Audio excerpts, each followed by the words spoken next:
Oui, alors pour répondre aux questions, là, parce que vous arrêtez pas de m'attraper la manche sur cette machine-là. Donc oui, oui, elle fonctionnait très bien, mais j'étais limité en vitesse. Là, je commence à avoir des pièces qui cassent. Alors évidemment, je pourrais en faire des pièces plus solides, mais ça va déplacer le problème en fait.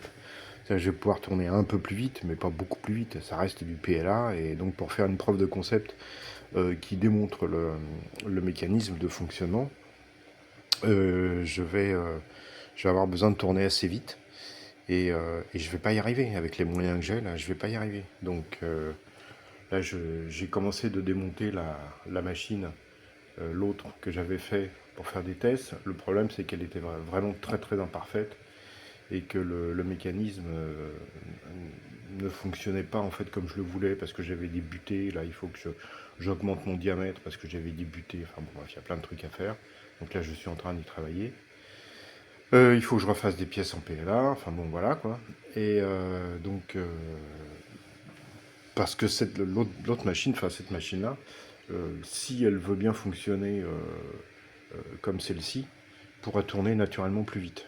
Bon, voilà. En plus, je pourrais mettre des garde-fous autour, je pourrais mettre des planches qui m'empêchent de prendre la charge si elle s'en va, si elle se décroche de, d'envoyer la charge dans la pièce ou même sur moi-même, donc c'était beaucoup plus sécuritaire. Mais bon, pour la mettre au point, c'est pas évident. Celle-là, elle marche naturellement parce que j'ai un déphasage qui est important. L'autre, le déphasage est petit, donc évidemment la marge de fonctionnement est plus faible. Voilà, voilà. Donc celle-là, elle marche, hein, il n'y a pas de souci. Mais le problème, c'est que pour obtenir une puissance de sortie importante, il va falloir que je tourne très vite. Alors tourner très vite, c'est facile, hein, parce qu'en fait, je consomme pratiquement rien pour faire tourner la masse. Mais en revanche, ça fait des contraintes mécaniques qui sont très très fortes. Et voilà, avec le PLA, c'est pas viable, quoi. C'est très risqué. Donc voilà, je suis en train de modifier celle-là de manière à pouvoir faire des rotations plus rapides, dans une souplesse plus importante. J'espère qu'elle fasse un peu moins de bruit aussi, parce que la première version faisait énormément de bruit.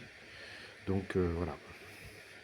Les choses avancent, donc je vous demande d'être un peu patient. Alors je suis pas sûr que celle-là fonctionnera, hein, mais au moins j'aurais fait ce qu'il faut. Là, pour faire tourner celle-là, de toute manière, il faut que je trouve des astuces différentes, du genre chaîne et plateau de vélo, qu'il faut que j'organise d'une manière différente. Mais en fait, c'est des porte-à-faux qui sont très très chiants à gérer.